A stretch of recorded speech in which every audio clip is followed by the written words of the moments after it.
Have you lost that love and feeling in your business when you think about your offers and the things that you do in your business, or even maybe the clients that you work with? You're just not overly excited. It's just kind of ho hum. Or are you really excited and jazzed and energetic about what it is that you get to do and who it is that you get to serve? I'm Dr. Nadia, founder of the Doyenne Agency, and recently I started rereading the book The Big Leap by Gay Hendricks. And I've been really thinking about this concept of what do I love to do in my business? Because one of the things that I found was that I was starting to build a business that I was no longer in love with. I wasn't excited about some of the things that we were offering, and it actually impacted my sales.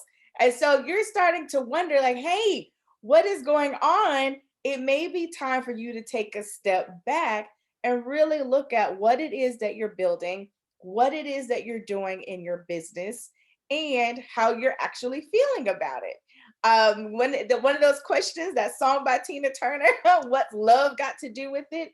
In a lot of ways, it has everything to do with it, because if you're not in love with your work, you don't like your teammates, you're not excited about your clients, it starts to spill over in your attitude. You're grumpy, you're tired, you're just not excited, you're not unmotivated. Like sometimes it's really hard to just get things going. And so it's really important to look at that. And so last year, in Q4, my team and I really spent some time just going through and treating our company like we were a client and just doing a big audit of all the areas in the business, filling in some gaps that had absolutely nothing to do with love. Like they were just systematic gaps, right? And then, but also one of the questions that I ask myself is, what is it that I'm doing?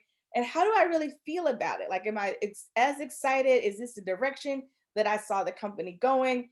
And surprisingly, in some areas, the answer was no. Like there were things that I had been talking about literally for years that lit me up, that I was really excited about, and I kept putting them off, and delaying them because we were headed in this direction and this was actually what was generating the revenue.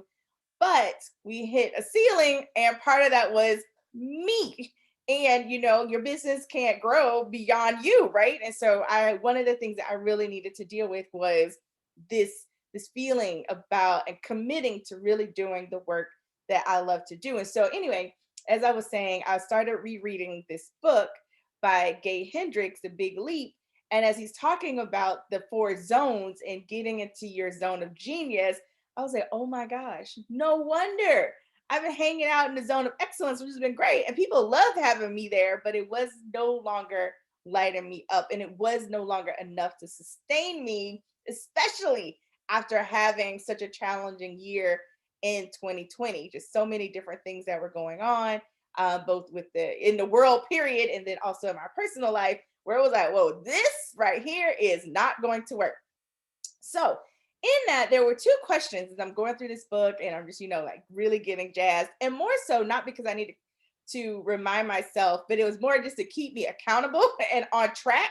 Because sometimes, we hit hard stuff and we're like, I'll just go back to what is working and what is easy instead of committing to making the shift. And so I'm reading this book, and there were two questions that really jumped out at me that I wanted to share with you today.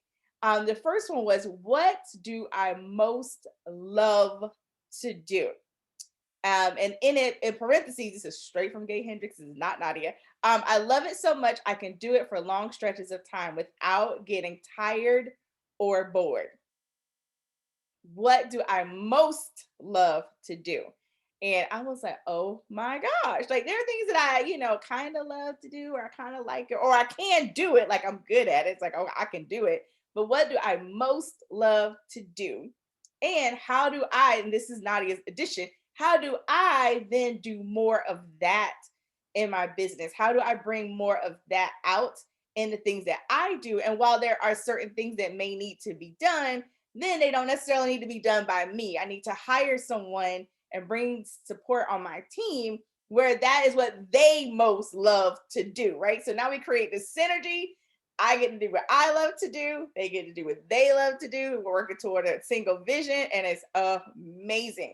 So as you're looking at your business this year, and after coming through all the challenges that many of us may have faced, whether with pandemic related or personal or otherwise, right? What do you most love to do? And a lot of times we just start doing what we were good at, things that people like for us to do, things that we may have brought over from our corporate careers that may or may not line up with what we most love to do. And at some point, it could threaten your sales and your impact, your revenue, your profit, all of those amazing things that, help contribute to us being in business. The second one was, what work do I do that doesn't seem like work? I can do it all day long without ever feeling tired or bored. What work do I do that doesn't seem like work? So, what are those things that you do? And you're like, it's work, but it doesn't feel like work. It doesn't seem like work. And just reading those two questions, it just reminded me of why I've made the decisions that I've made, but also in this season of really getting this right support on my team. And I'm sitting here looking at some of the things that need to be done. And I'm having that conversation with myself, like, Nadia, why is this not happening? And I'm like, wait a second, this isn't my zone of genius. While this does need to be done, it does not need to be done by me. And so therefore, I need to delegate, right? Get this off my plate, give it to someone else who can rock this out because it will take me far too long to get this done. It doesn't light me up. It's putting me to sleep. Or I'm sitting here just spinning my wheels, right? I'm staring at a blank screen or staring at my notes like, I don't know what I'm supposed to be doing right now, even though that's not true. So as you're looking at your business, as you're looking at 2021, as you're looking at moving forward and putting your foot on the gas, take a step back and say, hey, am I doing the things that most light me up? And if not, how can I make it be? Right? Put together your plan of action. These are the things that I need to delegate. If that person does not yet exist on my team, how do I find them? How soon can I find them? What do I need to budget to pay them? Like, really start to think about that. Put a demand on yourself, but also in within your spiritual realm, right? To just put it out there that, hey, these are the things that I'm working towards. So you have that as part of your goals as you're building this year and moving forward to whatever goals or intentions you have for this year, for 2021. And so my theme for 2021 is courageous expansion.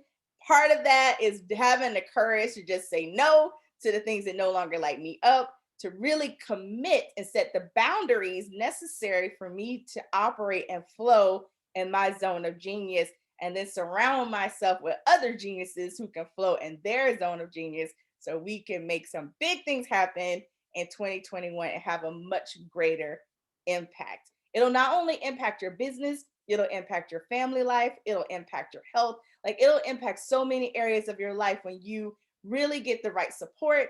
You're focused on those things that light you up. You're doing great things that having a massive impact in the world. Like, you're doing the things that matter, your purpose, you're walking it out. Like, it does, it has such an amazing impact.